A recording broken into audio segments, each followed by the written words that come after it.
Dear listeners, come with me into the shadows, into stories that send chills down your spine. Today, I'll tell you secrets that were never meant to be known. Do you know any scary unsolved stories? Share them in the comments, and together, we'll discover the truth.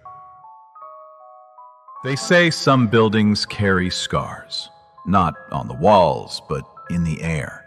Scars you can feel the moment you cross the threshold. The Cecil Hotel in downtown Los Angeles was one of those places. To outsiders, it was just an aging relic wedged between skyscrapers and liquor stores.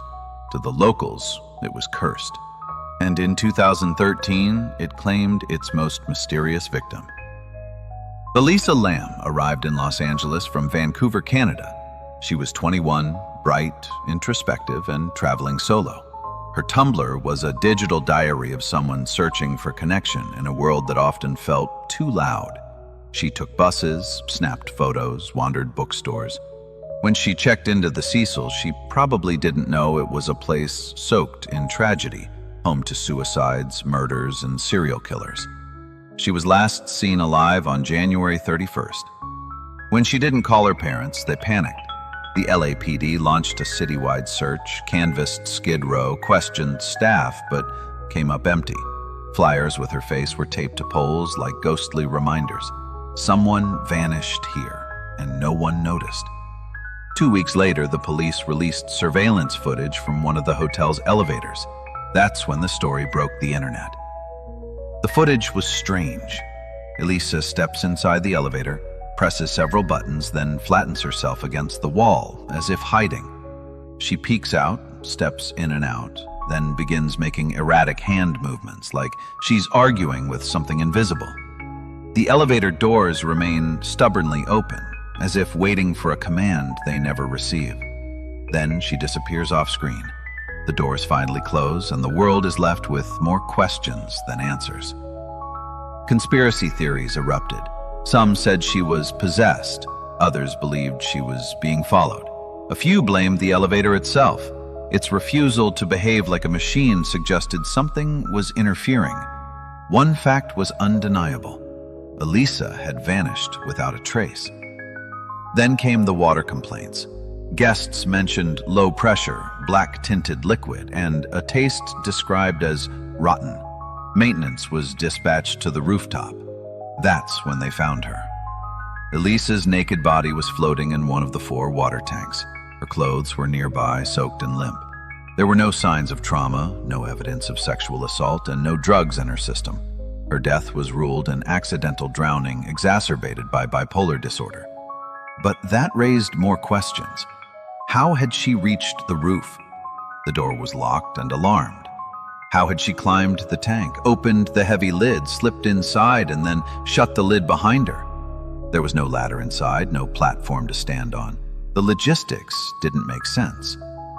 People began digging into the hotel's past. In the 1980s, Richard Ramirez, the Night Stalker, stayed at the Cecil. He would return after murdering strangers, his blood-soaked clothes going unnoticed. In the 90s, Austrian killer Jack Unterweger also made it his base, strangling prostitutes with their own bras while sleeping under the same roof as unsuspecting tourists. The building fed on violence. Internet sleuths linked Elisa's death to the horror film Dark Water, where a girl dies in a rooftop tank, her ghost tainting the building's water. Others noted that shortly after her body was found, a tuberculosis outbreak swept through Skid Row. The test used to detect the infection, it was called Lam Elisa. The coincidences piled up like bodies. Still, the official stance never changed. The autopsy cited drowning. The police closed the case. The hotel rebranded, hoping to bury the name Cecil like it could bury the past. But people didn't forget. They couldn't. Because every second of that elevator video replayed in their minds, and nothing about it felt right. Maybe Elisa was struggling. Maybe her mind betrayed her. But even then, the hotel stood silent as it always had, letting history repeat itself. Her story became part of the building now, Another whisper in the long corridor of shadows and unsolved endings. Some guests swear they still feel her presence. Water faucets turn on by themselves. Shadows pass under doors. Elevators stall between floors. And always, there's that lingering taste in the tap water. Taste like rust and secrets. Elisa Lam didn't just die at the Cecil Hotel. She became its echo, a name added to a list the city pretends not to keep. A warning written not in blood, but in silence. And silence, in that place, is never empty. Thank you for braving this dark story with me. If you crave more tales that ignite your imagination and keep you awake at night, don't forget to subscribe and hit the bell. Stay tuned for more stories that will pull you deeper into mystery and shadows. Until next time, may the darkness be with you.